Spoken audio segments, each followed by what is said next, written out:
Lähen edasi päevakorrapunktiga number 3, milleks on Elva linnavolikogu määrus number 13, Elva linna lasteaedade rahastamise vanemate poolt kaetava osa määra kehtestamise muutmine. Ja palun abiline Veitsa. Aitäh! Lugupeetud volikogu seda kehtestatavat kohatasu osamäära on siis arutanud ka komisjon, kes üksmeelselt leidis, et seda tuleks kehtestada sellisel kujul. Ja eelnõus on siis arvestatud sellega, et see seotakse kehtiva miinimumpalgaga ja see saab olema 8% kehtivast miinimumpalgast.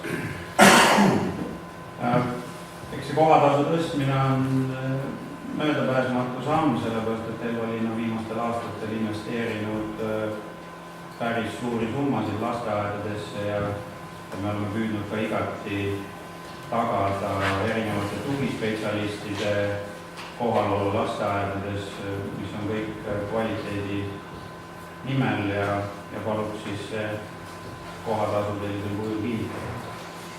Kas on Heiki Hansenile küsimusi? Palun. Mul on üks täpsusega küsimus lihtsalt eelnõu kohta, et võiks teada, kes selle eelnõu on tehniliselt kokku pani. Ei ole midagi negatiivset. Pigem ma tahtsin kiita, et väga ilusasti lahti seletatud ja väga rõõm oli lugeda seda eelnõu. Linnasekretär oli kindlasti üks. Veel küsimusi? Saaks mõned võrdlused, et palju lähipiirkonnad, 2-3 valda, et mis nendel on, et seda lihtsalt võrdluspildi saama? Valdadel on need maksud erinevad, et Tartu linn, kui ma võtan Tartu linn, siis Tartul on 39 eurot.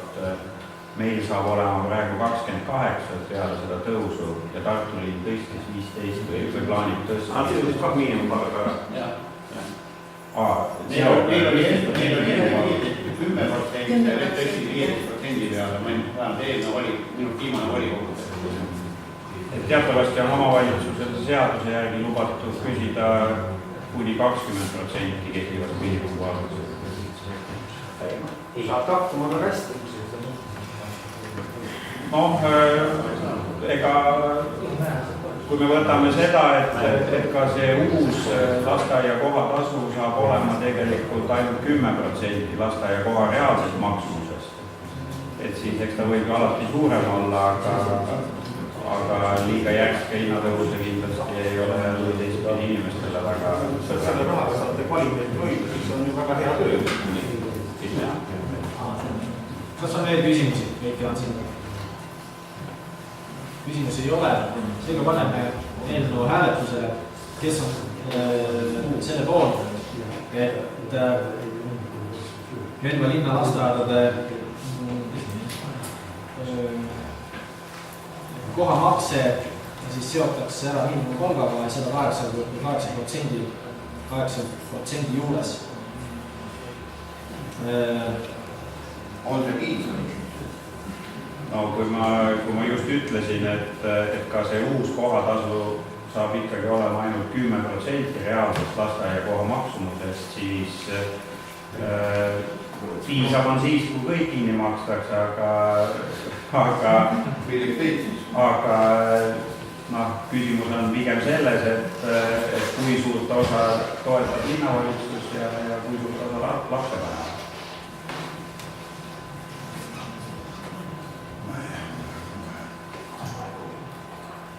Kus lasteaedade hoolekoguga muidu seda teemat arutatud?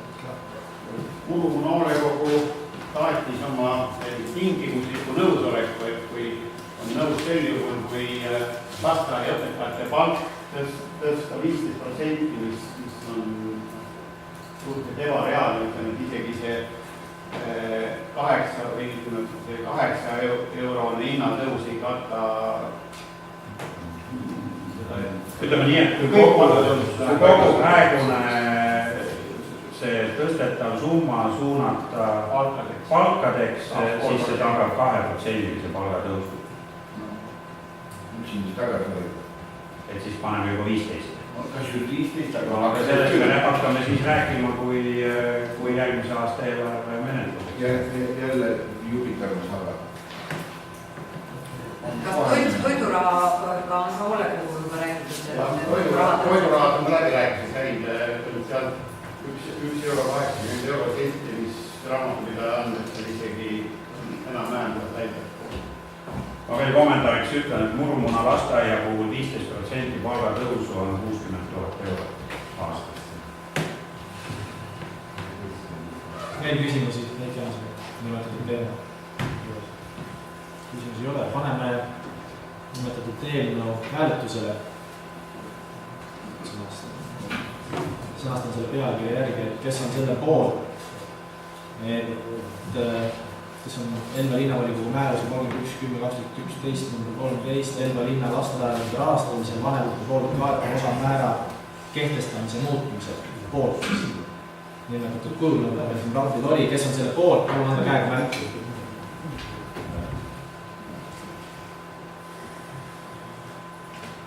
Kõik on ühehäälselt poolt. Otsus vastu võetud.